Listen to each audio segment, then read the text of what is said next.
I'm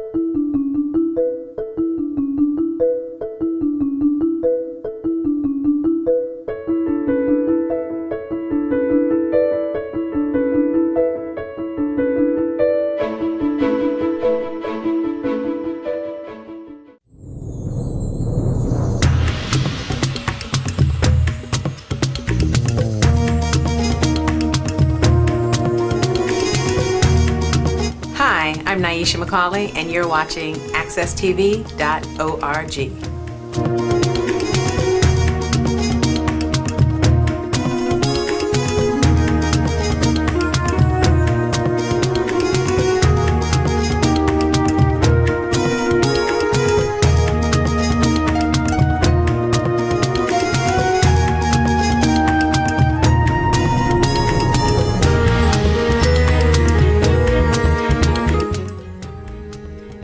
Welcome back to Miss Cleo's Storytelling Corner. And we do have a wonderful guest today. I'm always saying wonderful because I only have wonderful people on here. So we have a wonderful guest today. Miss Clara Ruffin. Do they call you Reverend Not Clara? Not a whole lot. They call me Pastor Clara, some, but Mrs. Ruffin is good and Okay. whatever. We'll call you Pastor. And you can call me Clara. I can call you Clara. Okay. She is here today to tell us all about all the things that she's doing. And today's going to be kind of a day of just life stories, back and forth life stories that Mrs. Ruffin, I'm going to call her different things till I get kind of used to this, has lived through, and some of them I've lived through with her. So let's introduce her, but first I'm going to just read a little bio. I don't know how much of this bio I'm going to read, but it's a wonderful bio. Clara Ruffin is a former classroom teacher who has won national acclaim. She is a minister, an author, a wife, mother, and grandmother. She and her husband, Richard, are co-founders of the Ministry of the Open Door and the Hartford Friendship Kids Camp, a summer day camp for inner city youth ages 5 to 12, now in its 10th year. She has marched with Martin Luther King Jr., prayed with an astronaut who drove a Jeep on the moon, and also prayed with Ruby Bridges, the first African American child to attend an all-white public elementary school in the American South. Claire also smuggled Bibles to China and prayed with communist soldiers. In 1992, she was chosen as Who's Who among American teachers, and in 1998, Christian Education Association selected her as National Christian Educator of the Year. She is the CEAI Regional Director of 6 New England states. I'm going to stop there. I may read the rest of that because that's so much. You've done so much. So let's kind of talk about some of the things that you have done. But first, let's talk about how I met you. All right. Because that was sort of the beginning of our friendship. I was at my son's school, and I was in distress, although I cannot remember why I was distressed. But something was distressing me, and I was sitting in my car, which I usually did when I went to my son's school, because he always said just before he left home, "Ma, look good when you come to my school." So I always patted myself down and looked in the mirror and everything because I wanted to look good for my son. And while I was sitting there one day, Claire came up to me, and I didn't know her. She came up to me and she said, "You know, there's really something special about you. You have a glow." And of course I was stressful. I didn't know what she was talking about, you know. I was trying to listen to her and be polite. And from there, we became friends. And with my storytelling, I also was invited to her classroom and did some things with her children in her class. But I'm going to let her go on with that story and tell us how, she looked at someone and she said, "Oh, you have a glow.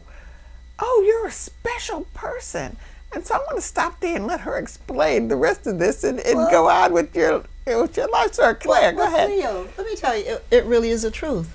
I saw you from a distance, and I remember thinking, wow, what is there about her?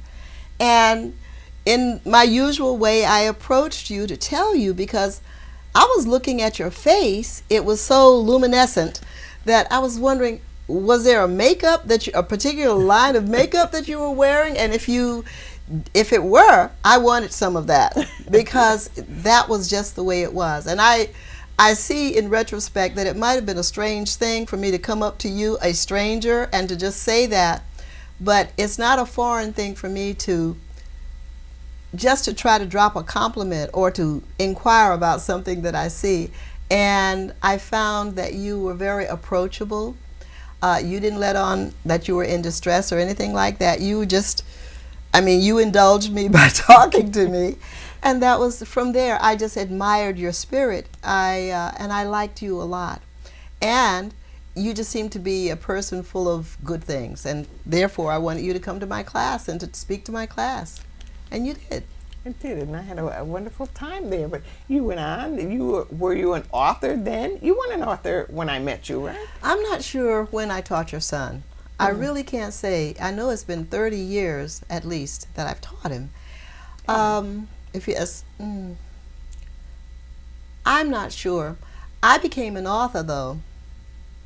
The year I heard Miles Monroe speak.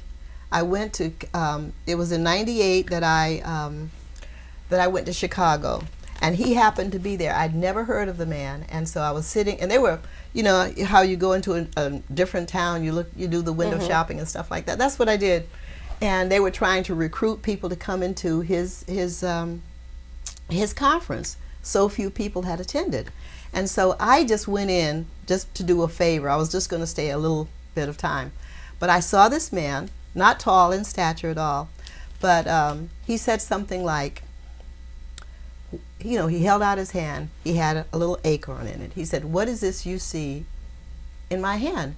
And I'm thinking, that's a no-brainer. It's an acorn. It's just something that's fallen from the tree.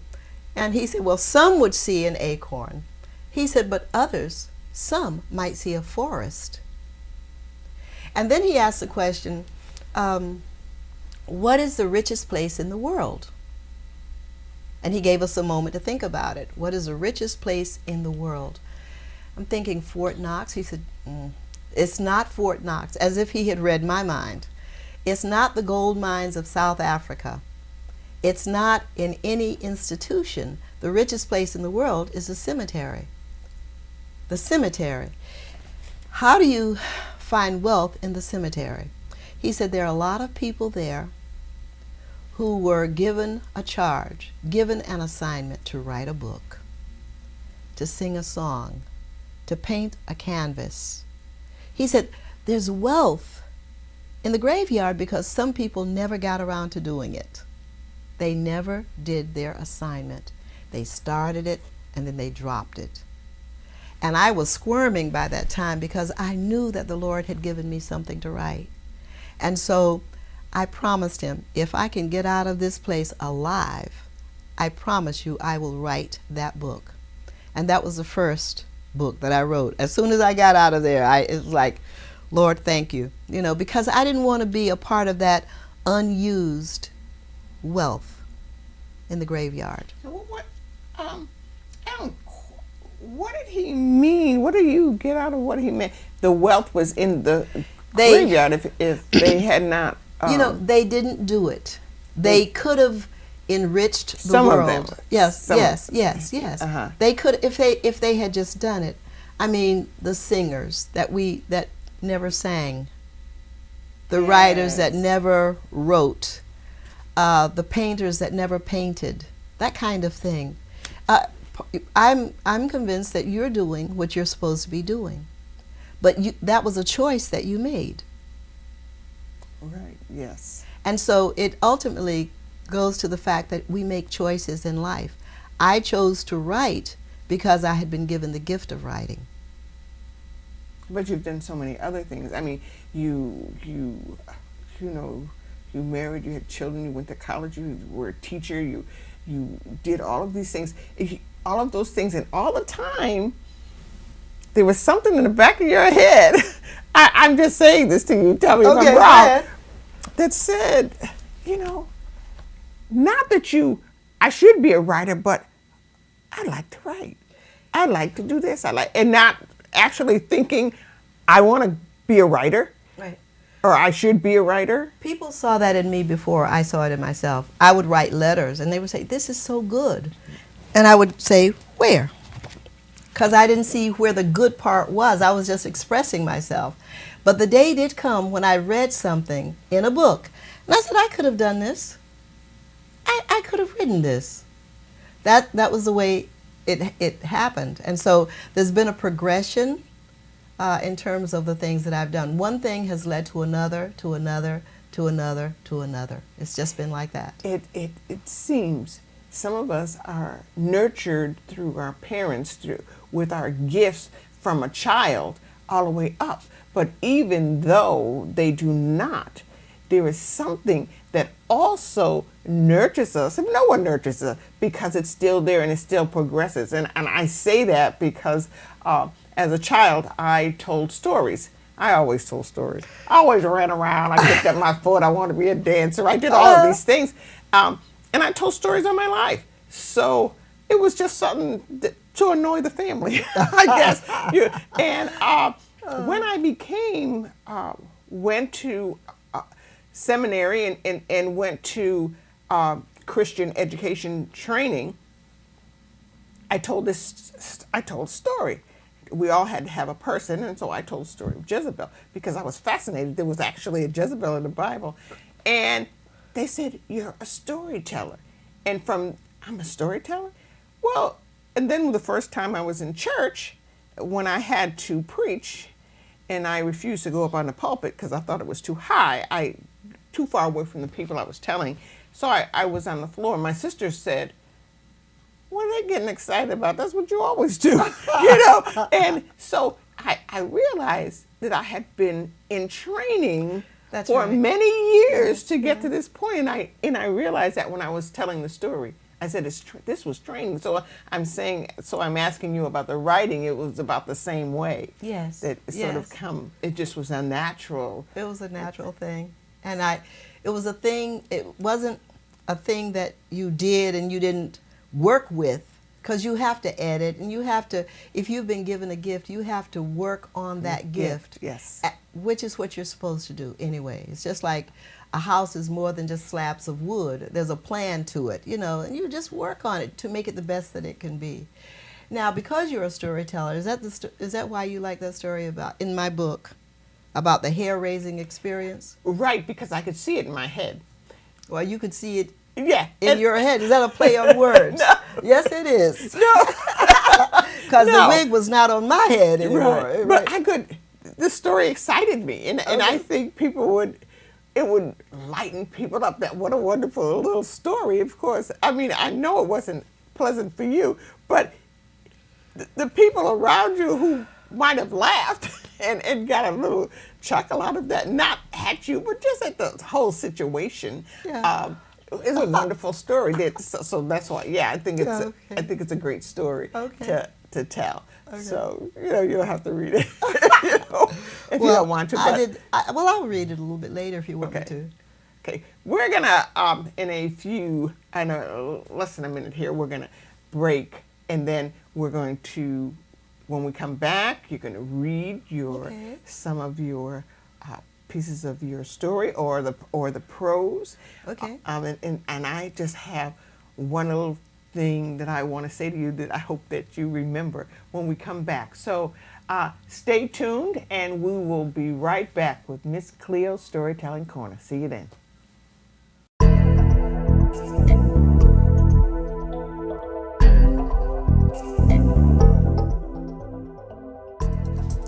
Hi, and welcome to AccessTV.org. I'm your host from Shaping the Next Generation, Naima Jackson. Welcome to AccessTV.org. We're your hosts, Naima Jackson. And I'm Elijah Williams. Thank you for tuning in to Shaping the Next Generation. Today's special guest is Ms. Vicki Gallen-Clark. Ms. Vicki will stop by on the show to talk about her role in the Blue Hills Civic. Now, if you haven't heard about Blue Hills Civic Association, you should definitely look into it. It's located on Asylum. Now, if you don't know anything about Blue Hills, you should know that Blue Hills Civic Association, they will definitely help you get a step forward in your future. They'll help you figure out what you want to be in the future, because they definitely helped me.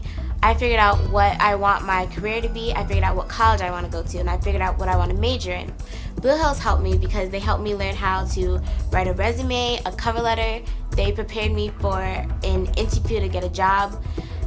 Blue Hills Civic Association is definitely the perfect program for our youth today. Now, thank you for joining us on AccessTV.org. I like AccessTV.org because they offer us highlights on our local community that you don't get from Channel 3 or Fox News. They also gave us highlights from sports like track and field. So thank you so much for joining us. And all the youth out there, you should definitely join us at Access TV and definitely check out Blue Hills Civic Association, because it will help you, it will motivate you to get out there, look into our programs, and it will help you shape your future.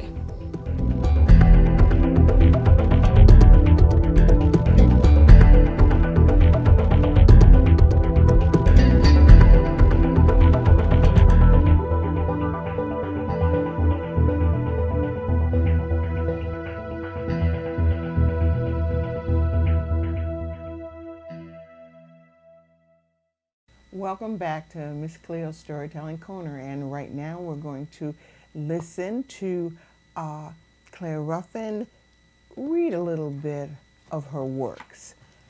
Claire, go ahead. I'd like to read Has Anyone Said?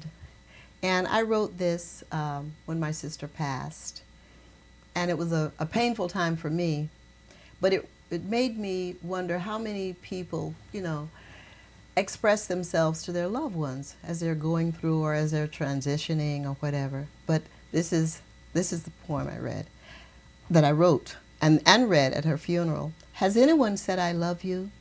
Has anyone said I care? Has anyone said when you're lonely, I promise I'll always be there? Has anyone told you you're awesome, you're God's special blessing to me? That when I've encountered problems, the solution through your eyes I see? Has anyone who's ever suffered a blow that caused one's heart to fear told you when they felt like quitting, it's your words of comfort I hear? Has anyone said you're the jewel found in the treasure chest? Has anyone told you in ways that count you're simply the very best? If anyone said you're a promise, the petals of a fragrant rose, the melody of a beautiful song, would you believe them, do you suppose? In life, sometimes the words unsaid are the most important part. They lie hidden, unexpressed, locked up in someone's heart. I see this as my perfect chance, my opportunity to tell you that you're wonderful and mean the world to me. Oh, That that's was- lovely. So it's like so many people give roses to people that can't smell them. You know what I'm talking about? Mm-hmm. I had a friend recently who died, and she would have just been so delighted to hear the good things that were said about her, except that she couldn't hear them at all. And it's like, we just need to be more expressive in how we feel. Mm-hmm. I think we can move back, but I think we certainly do need to move forward, to express our gratitude sometimes, to express our love, to express the fact that, I'm just glad that you're my friend and you somehow lighten up my life, that kind of thing. I know that's, Some people, that's really hard to do, especially if you were brought up in a home where they didn't do any of that.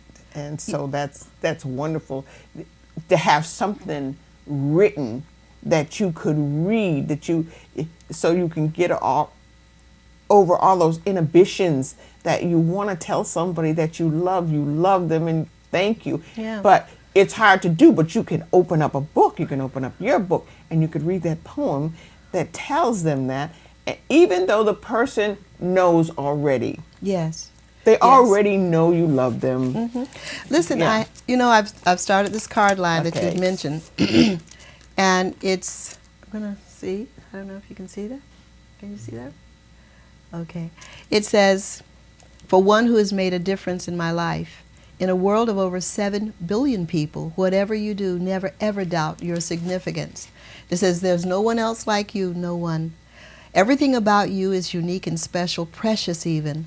I can't begin to count the many ways you've touched my heart or the many times you've been there, sometimes giving me the benefit of your wisdom, while at other times in your prayers and silence, giving me your strong support. All it takes is one person to make a difference. I just want you to know for me, it's been you. Thanks for being my friend. Oh, Something like yes. that. That's why you... I'm definitely going to put some of those cards in my bookstore. Oh. I'm telling you that right Okay. now on TV in front of All all right. these people. Okay. That those All right. some of those cards will definitely be in my bookstore. They're beautiful. Thank They're you. Beautiful. Thank you. Is there something else that you would like to read? Let's see. Did you want me to read about that hair raising experience? Or I would, if you want to. Or there's one about meeting Mr. Ash, which is really good. Okay, go Meeting Mr. ahead. Ash. Let's see if I can find it.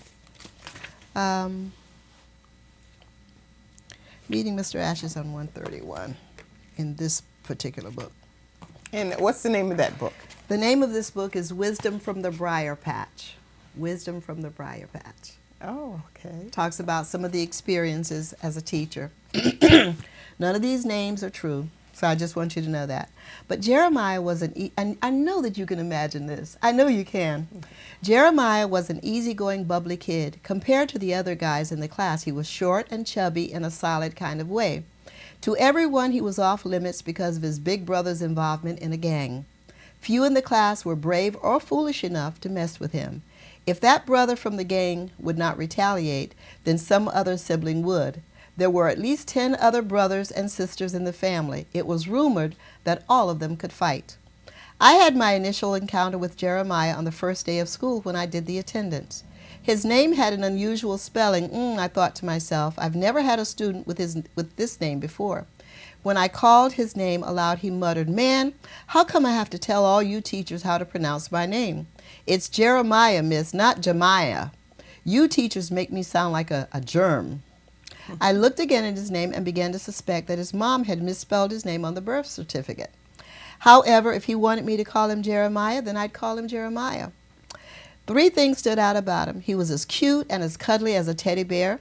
He had a pick hidden in his long, unkempt afro, and his pants sagged.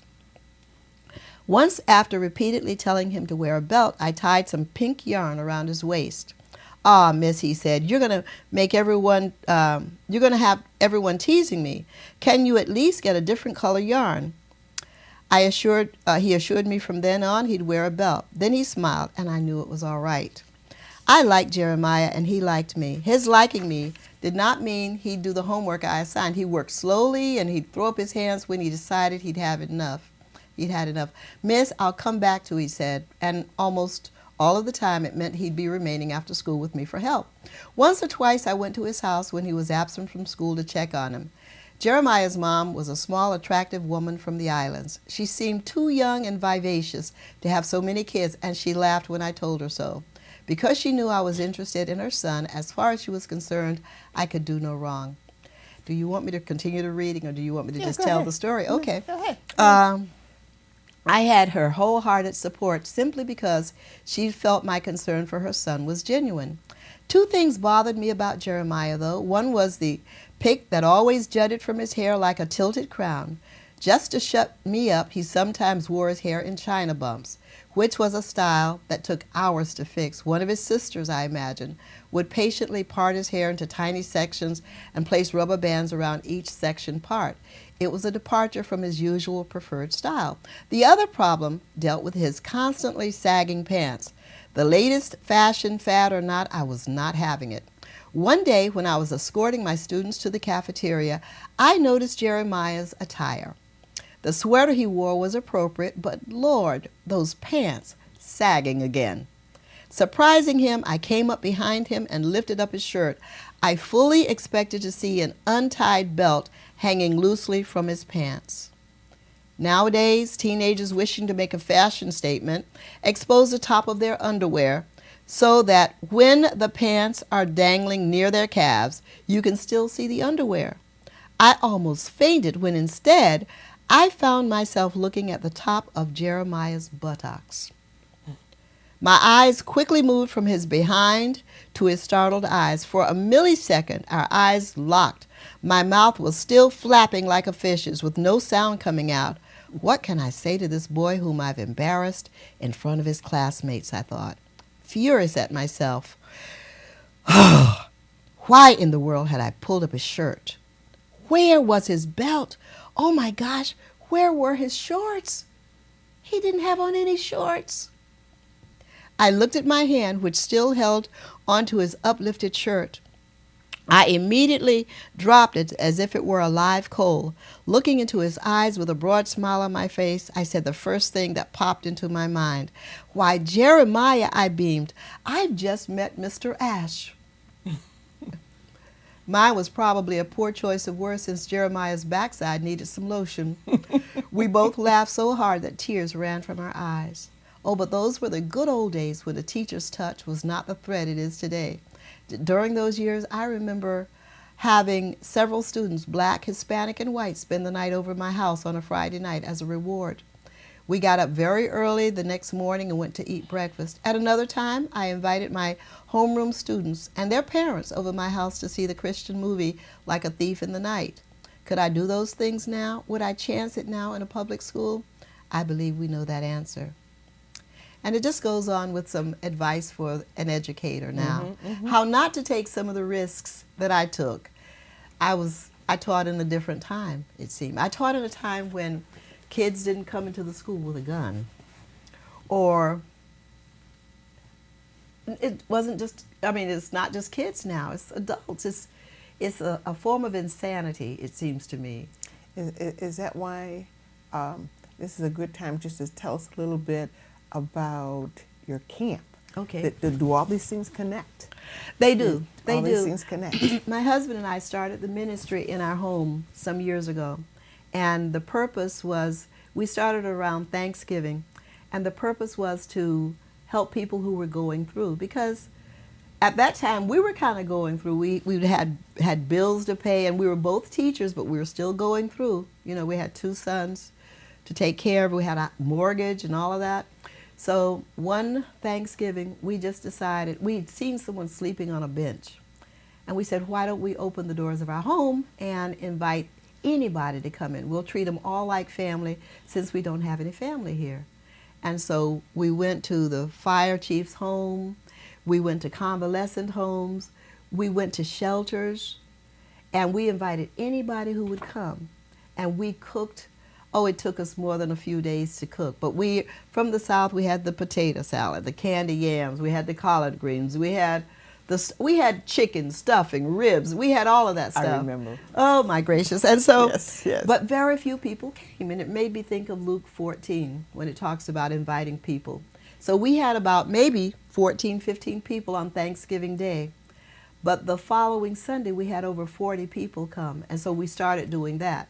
From the ministry in the home, we eventually got to the camp where we recognized, we saw kids playing on the streets. We knew that kids were watching television, perhaps unsupervised.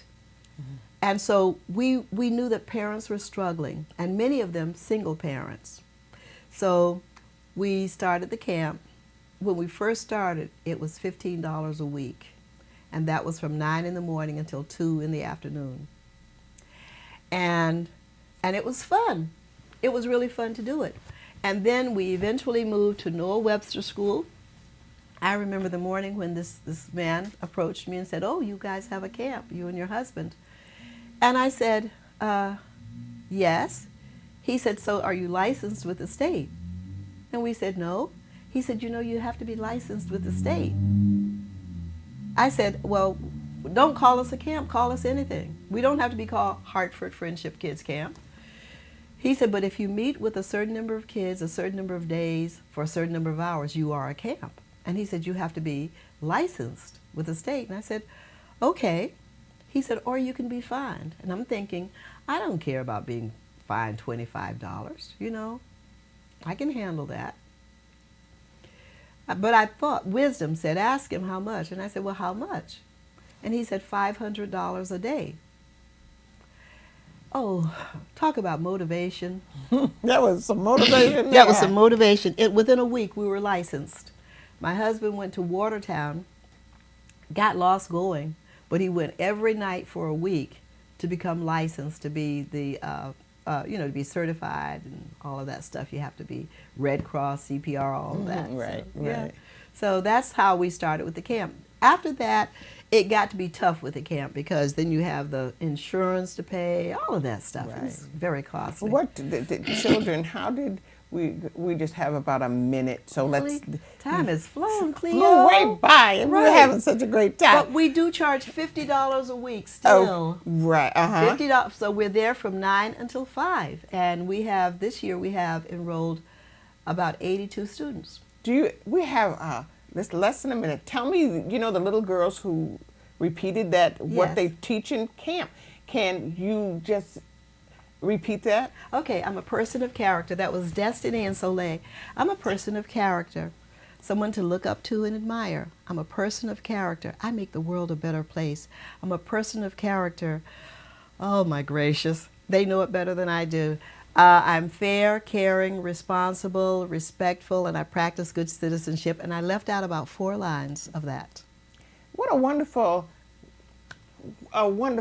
thing to give children. Wonderful saying to give children. Something that they could remember even when they become adults and they hit those hard spots.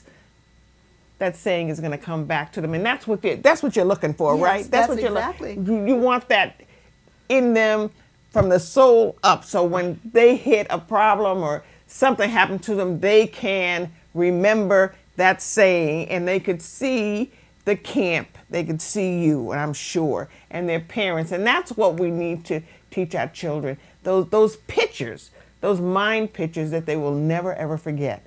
Well, thank you very much You're welcome. Thank you. being with us today. I enjoyed myself very much. Too. And for you, I'll be back.